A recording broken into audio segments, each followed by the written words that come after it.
Sizemore from Yoplait. Yes, how you doing? Good, how are you? Doing great. I'm just introduce myself. I'm kind of one of the expedition leaders on the trip, and we've assembled all the climbers here, as well as Kathy Lee, who I think you know. And so I'm just going to kind of turn it over and let you do what you need to do. Okay. I think I talked, is it just the climbers and Kathy Lee that are there? Yes. Okay.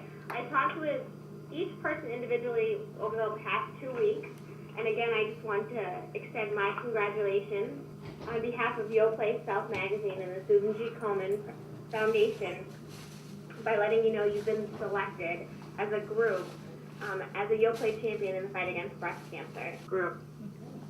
Yay. The selection committee reviewed over 125 nominations and narrowed it down to 25 champions who've made amazing contributions and accomplishments. The breast cancer handbook, is that released as part of the magazine in its October issue, or where will that be found? Yes, it's an insert in the October issue of Self Magazine. We'll do our best to get an advanced copy for you guys. Yay! Thank you. Maybe you can And for our read it out families? on your way over. Yeah. Right? And all our families need them too. That'd be a problem. And thank you for sharing your story with us. It was touching to read on our end. Thank you. Thank you. Thank you so much. We'll look forward to hearing the other stories too.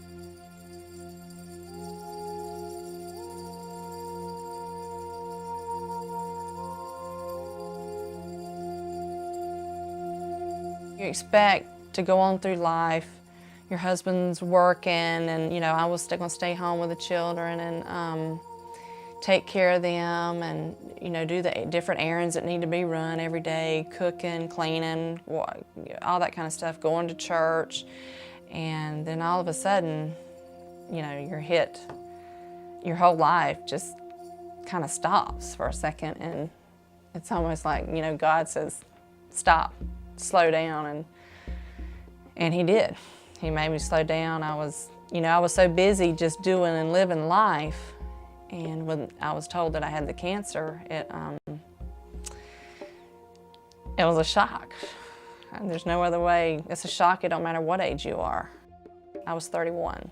I just got through nursing Jessica in October, and in November I noticed it. I was in the shower. I was not doing an exam. And I didn't think it was anything either. I mean, we knew it was a knot. But, I knew her history like she did. She'd had this little cancerous lesion cut off of her chest that was cancerous, but it was benign in some really odd form. And that's actually kind of what I thought this other was too, just had recurred.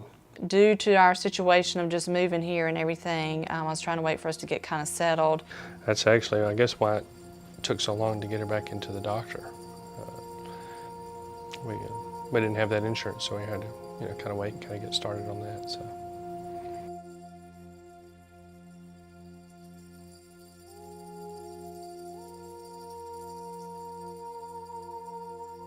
I was talking with Dr. Stewart on Tuesday. I saw Dr. Shoemate the next day, on Wednesday. And I took my mammograms to him.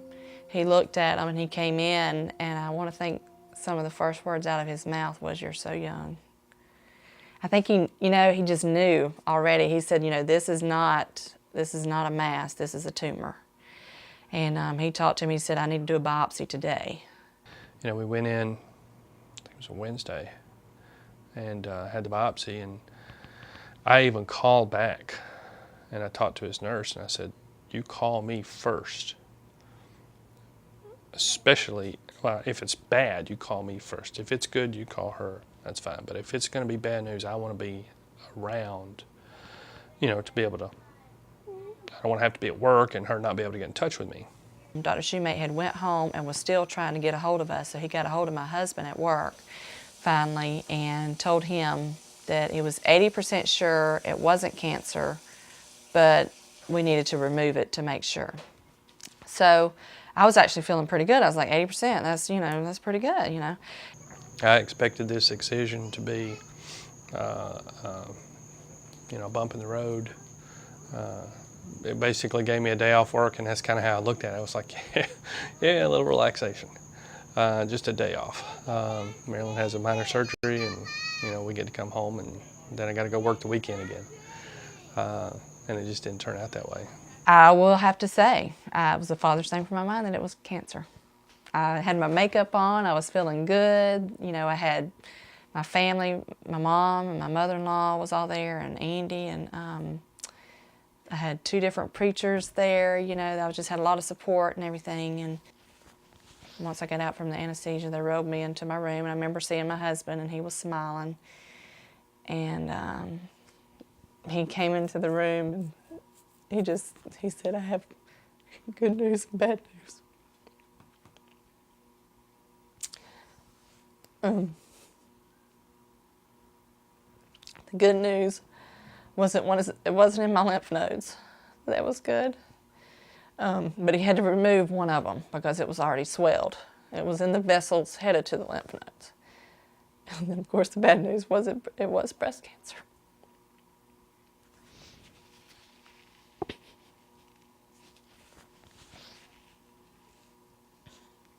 You're looking out the window, and you're just staring, and you're just stuck there, and your mind is just kind of like in a whole different world. It's in a completely different place, and all you can think about is you got cancer. I got cancer. I got cancer. I got cancer. Something Andy shared with me, and I think I've told you that, was he reminded me everything I was feeling, he was feeling too. Even though he physically didn't have to go through everything I was going through, he was emotionally just as wrecked as I was.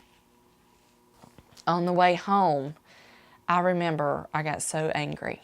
The angry stage hit me. I was so mad that here I was, someone who, pretty much always took care of herself. I'm not a big caffeine drinker. I eat variety of foods, eat vegetables, and I eat meat, and exercise all the time.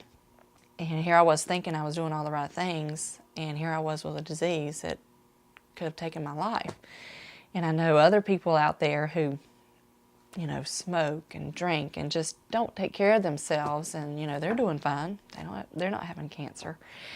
And then, of course, I thought about my children, what they were going to have to go through because I had this. Now they were going to have, their lives were going to be changed, and it changes you. I know everybody says that, and everybody wants to know how and why. My husband asked me, he said, "Why does everybody say it changes you?" Cancer changed Marilyn. She had it. They cut it out of her. They treated her. Hopefully she didn't have it anymore. Hopefully it didn't come back. So it has changed her. And she's basically admitted to that, and she's trying to tell me that, she can't be that same person. And she's right, I don't exactly understand that. Why would you not want to try to be that same person? Cancer has not changed me in any sense, except that I've had to deal with her being different. It can come back. I know this. 5 years means nothing to me. My goal is to die laying in my bed with her looking down on me. Be that today or 50 years from now, that's my goal. If cancer comes back after that point, she's still tough, she can fight it out, but, I don't have to deal with it anymore. 5 years, 1 year, all these anniversaries don't mean anything to me. Her anniversary's coming up. I'm not going to celebrate it. Why celebrate something that, is negative? Celebrate every other day, and that's basically what I told her. I don't want to think about that anymore. It's just not something I care about. It made me stop and think about the more important things. It's not about getting to a class necessarily on time or having the right tape for the aerobics. It's not about arguing over the little things with my husband every day, the little knick-knack things that he does that just drives you crazy. It makes you realize that life is a gift, and it can be taken away from you. I think after 9/11, everybody realized that. They were up just going to work just like everyday people, and then they never returned home that night. And being told that you have cancer is not quite as dramatic as that, but it is in the sense that it's your life. It's my family. It's the fact that I might not be able to come home and raise my children. You know, I didn't want anybody else raising them.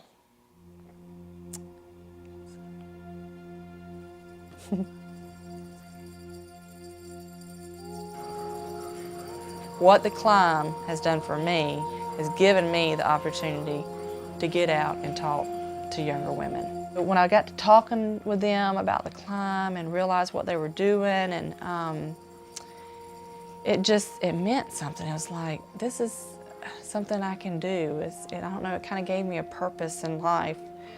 And I don't believe God gave me the cancer. I don't believe that. But you know, it happened, and now I have something that I can do for other people. And we all want to feel like we can do for other people. Or I thrive off of that. Initially, I was not real keen on the idea. The pessimist side of me, the person that can see all the negative, really popped up. You know, you're going to Africa, that's not good. You're going to climb a mountain, that's not good. You know, you're going to try to climb a mountain during breast cancer treatment, that's not good. My husband and I, after discussing it for quite some time, he said no. You can raise money and so on and so forth, but you know, it would have been bad enough to lose her to cancer. It would be worse to lose her to something silly like this. You know, and that's something I got to deal with. There was so much that he didn't know what was going to be going on. There was so much that he can't control and be there, you know, to help take care of me and stuff. And you know, and that's understandable. I think most husbands are that way. But, you know, I was like, well, I know you want to do this. So I went to the meetings with her, and, you know, I just wanted to hear. The biggest thing I was concerned about was her safety. You know, once again, it was never an issue of whether she couldn't climb the mountain. When I went to there, I told them, everybody there flat out that I knew she would make it. I didn't know about any of the rest of you, but I know she would be on the top of that mountain.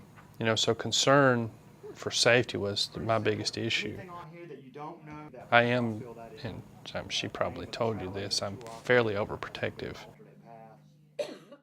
After I acquiesced and said, yeah, go ahead, we plan to do this thing, I said, I still reserve the right to pull the plug. You know, it may come Wednesday, 10:50, right before you get on the plane, and I may change my mind. And, you know, I still exercise that authority, and I'll do so if, you know, if something's bad. He realized for me the good that I think that could come out of this. I've done so many speaking engagements, and my doctor told me the same day he diagnosed me, he diagnosed a 29-year-old. I think the youngest he said he diagnosed was a 24-year-old.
Right here. This one. Oh, Lamosha, that's right. Yep. That's where we go? Yes. Lamosha? And across here. Then we go to Shira, and then we follow Shira.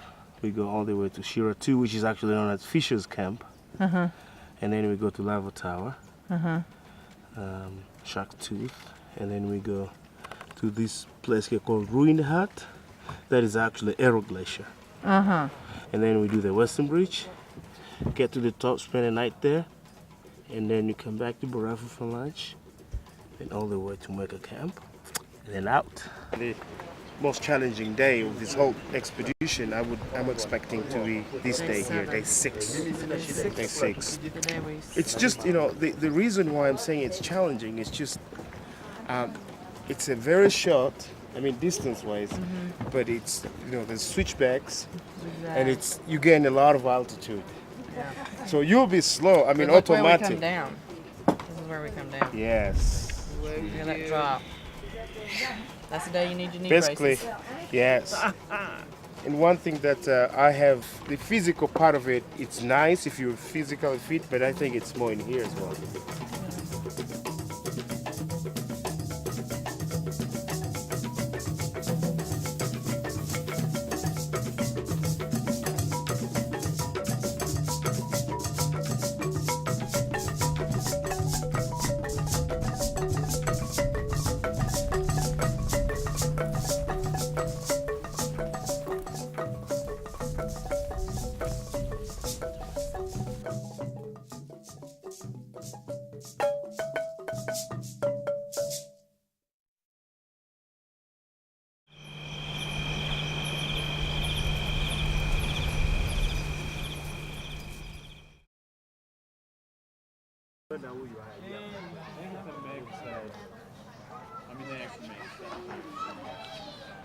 I do not come from the typical all-American family with 2 parents and 2 children.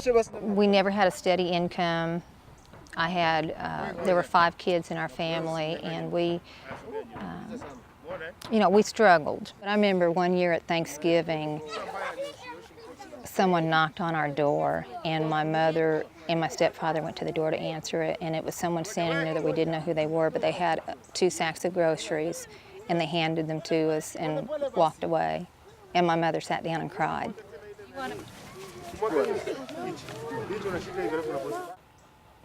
I think maybe that's why I feel so strongly about the Hope Kitchen. That I've been there, I know what it's like to really need something, and I know how hard it is to ask for some things that you need. Not everyone is looking for a free ride or a handout. There are so many people who, if the situation was different, they would be putting food on their own tables. And that's just a subject that's very close to my heart. I'm going to Africa, okay, and I'm going to learn as much as I can, and if there's something else I can do besides to climb while I'm there, hey, if there's a shelter I can go to and work at while I'm there, I'm going to go check it out.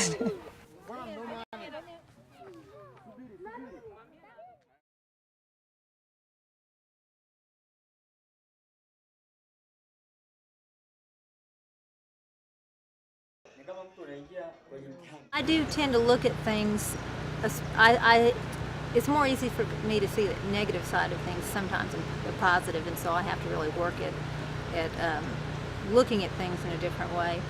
But all of these things I just looked at, well, I don't care what kind of a sign it is, I'm still going. I'm not going to let this stop me. Where we sign in to begin the hike, as soon as I got out of the car, I knew something wasn't right, but again, I couldn't quite figure it out. And just as I was signing the book, the amount of focus it took to focus on where I was writing, I realized suddenly I was queasy. And it overcame me so quickly, and that it was scary. Because of cancer and throwing up so much, whenever I get nauseated, there is sort of a flashback, kind of a panic. Yeah. And so it's that a mental again. thing as well as a physical. And so it's, yeah, I feel bad, but there's also that I need to be calm, it's like a flashback, being very sick for days and days. Okay. And you know, when I was in New Zealand, it was 3 months after I finished my chemotherapy. Really? And when I got sick, and I was sicker than I am now, all I could think of was, I've got to get out of here, I got to get home. My children went up to Stacy at various and sundry points, maybe separately, and implored Stacy to take care of Mama. going up the hill, so to speak.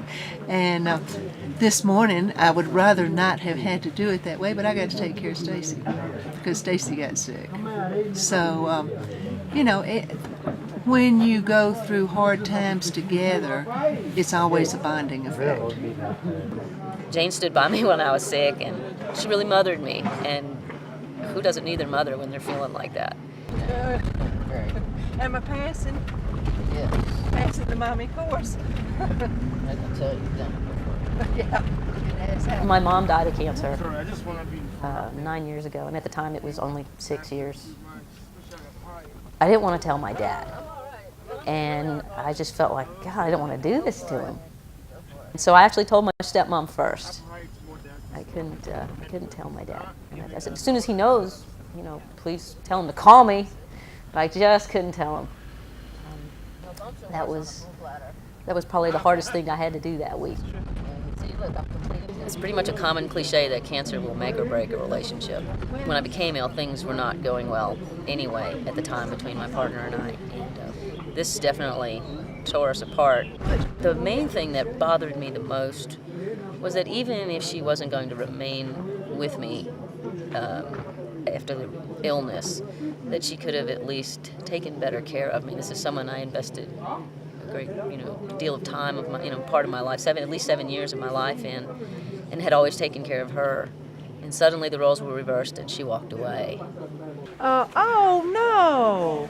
I wish I'd known you. I'd have come taking care of you. I mean, when I in between stuff, I had, my friends and stuff. Yeah. But the person who was supposed to be taking care of me did not take care of me. Oh, shoot. Today, just again, that Jane, I craved it apparently. The contact of another comforting human being, just putting a hand on my shoulder, rubbing my back, letting me lean against her in the car. I felt like it made me better, much more quickly, and it was such a change. And suddenly, I didn't want to be more than 2 steps away from Jane.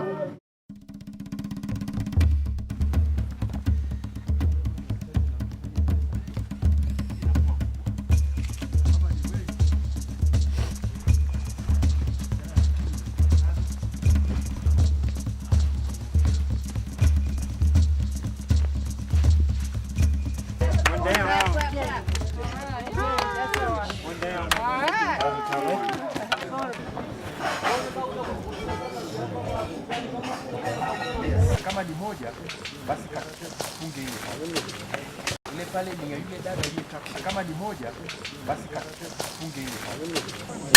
I'm warmer than I was. Thank you very much. Okay, you are most welcome. Thank you. Swahili we say karibu sana. We have sweet corn and sweet potato soup. I'm sure it's delightful, but I don't think my tongue will hold it. And get the summit out of your mind. Get doing the satellite phone, the email, the computers out of your mind. Get doing the video camera out of your mind. Get taking pictures of everything out of your mind. Okay? All that is secondary to what we're here to do.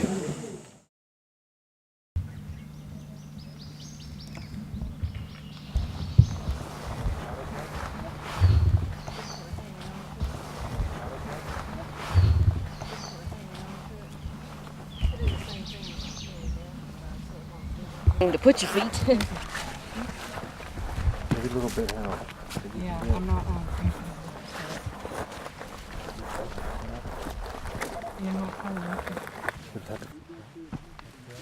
Today was very long, but the problem was I got the bug that everybody else got. So I was up all night with that, so I was really not feeling good at all, and it was just a long day. I didn't know it was going to be that long. I guess that was the surprise. I knew the miles, but it just took forever. It just made me think about, with the treatment and everything. When we're first diagnosed, we're in such a big hurry to find everything out we can about it, get through with it, and get it over with. And I think some of us kind of approached the mountain that way. We were like, oh, we're going to really go in a hurry and get this over with. And but you can't. Today was a day that we really all had to help each other because there were so many that has been sick, and it was a little bit more rough terrain. And you could see, people were handing arms out to the other person, giving their hand out to help them up. And we're not going to be able to make this trip without our family and friends, just like we made it through the cancer. We're all connected. Yeah. Okay. Dear Lord, thank you so much for this beautiful, beautiful day, so crisp and so clear, good weather, good friends, good people. And Lord, thank you so much for getting us all through this day. Amen. And I know that you're going to get every one of us to the top of that mountain. Be with us the rest of the week. And please be with everyone who's not feeling well, because we will get all of us will get to the top. Amen. Amen. I think she's just exhausted and not used to having pushed her body so hard. Well, today was a really tough day. It was tough. For Amy. Because if it was like what I went through, she'll be in pretty good shape in the morning. But if it's what Val and Penny and you went through, then it's a whole different story. Looks like a nice spot. I'll catch up.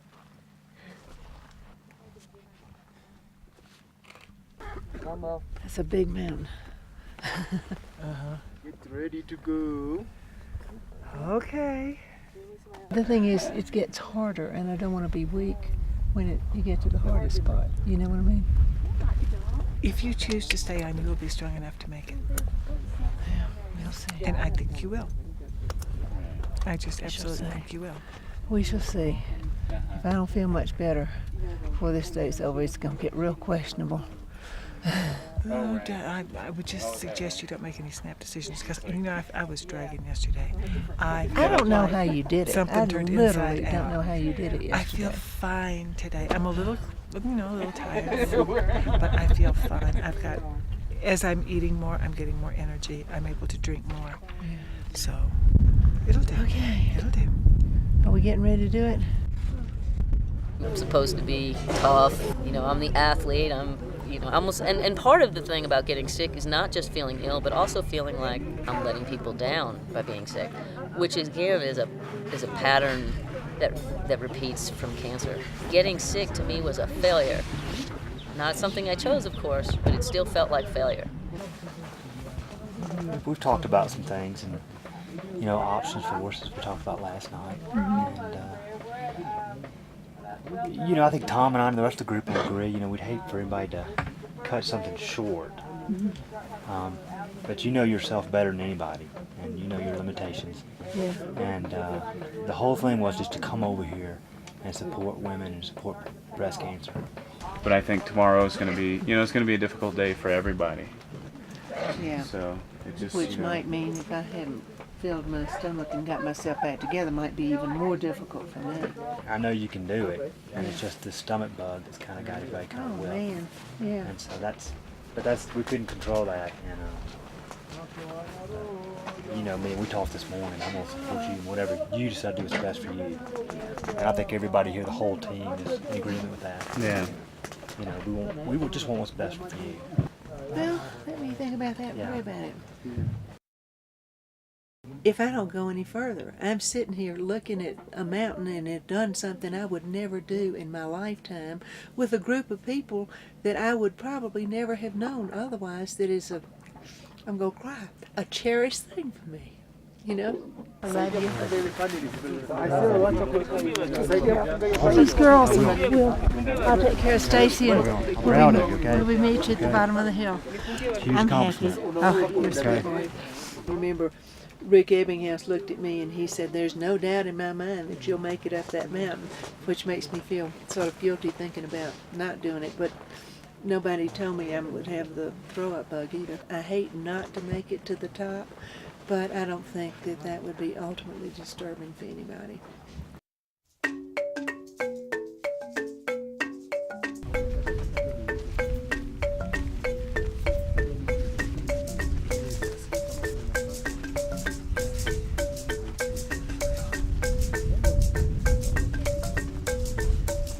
very sorry that both of them had to make that decision. I'm sorry that they had to go, but I think that the decision they made was the right one for them. And I'm pleased that they were strong enough to make that decision, rather than pushing on when it would have eventually gotten to the point of being unsafe for them. The closer we get to the top of the mountain, it's just getting bigger and bigger and bigger, and it's really intimidating. I think we've got 2 days to get to the top of that. Well, today was the first day. I was telling Tom that all the other days have been like the preliminaries, and like today was the first day that it was like, okay, we're really fixing to climb the mountain, because it's right there in front of our face. Yeah. And it got so close today. Yeah. I mean, we were back here this morning, and now we're here, and it's right out there. And wait till tomorrow. It's big.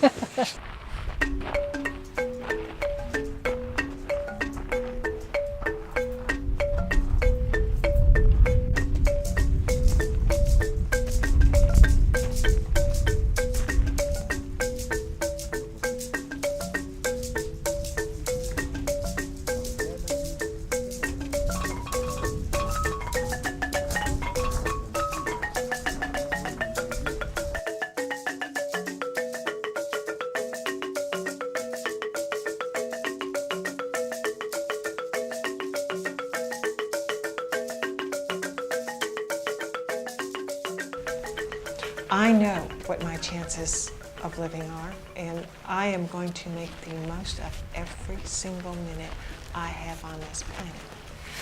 Someone who has not had the misfortune of having breast cancer does not know those things, and frequently do not take the effort to make the most of every single minute that they have. I didn't before I was diagnosed. That has been a very good thing that has come out of this whole thing, out of having to have something as god-awful as this disease. We don't want to be wrapped up in padded and have our life made all nice. We don't want to do that. That's just not real.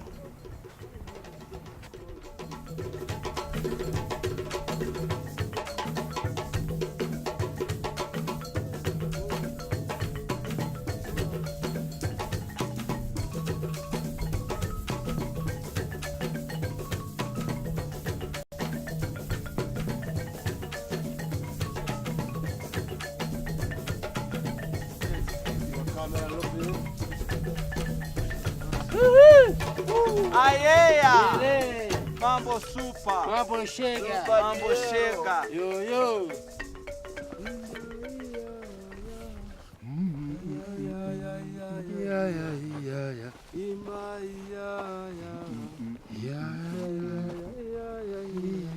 Na mechuna mekata I hesitate a little bit to put words into her mouth, but I think for her, it's the challenge. I mean, she's always risen to challenges that are put in front of her, and there's just no quit in her. I mean, once she sets her mind to do something, her spirit is not going to give up. I mean, the physical side of her may tire out, and she may, just get completely worn out and not be able to do that, but her spirit will make it to the top.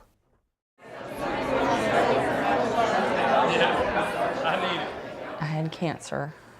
I made it through that, and here I am going to climb a mountain for all women who's had breast cancer. All right, ladies, if you would just listen to what I ask you to repeat, and you repeat after me to Marilyn, all right? Here we go. Are you ready? Are you ready? As still magnolias. As still magnolias. Marilyn. Marilyn. We love you. We love you. We support you. We support you. We stand with you. We stand with you. And we commission you tonight. And we commission you tonight to go to go for yourself, for yourself, for us, and for all breast cancer patients and for all breast cancer patients to make a difference to make a difference in our world. in our world. May God bless you. May God bless you. Marilyn, Marilyn, y'all help me out. Marilyn, Marilyn, Marilyn, Marilyn. And as she heard her name, she began to look up. She went to the finish line and finished the race.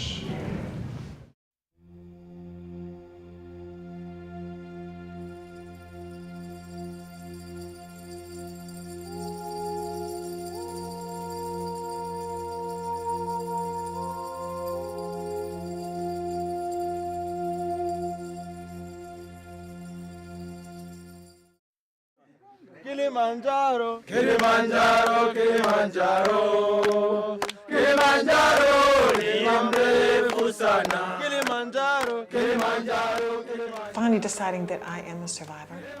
And what does survivorship mean? And it means more than just scraping along. It means living. Ewe nyoka, ewe nyoka, ewe nyoka, ewe nyoka. Just surviving is good, but I want to do more than just survive. I want to do more. Walilongoka, wataka kunila nyama. Walilongoka, walilongoka. Having a diagnosis of breast cancer doesn't mean you're washed up, your life is over, you've got to give up your dreams.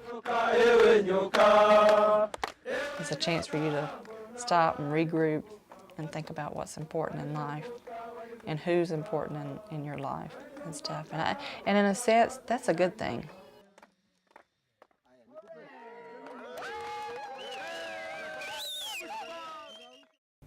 If you can do something for the rest of the world, or your neighborhood, or your neighbor, or an organization, or something that will do good for whatever the cause was that caused your child's death, like breast cancer, then they will not have died in vain.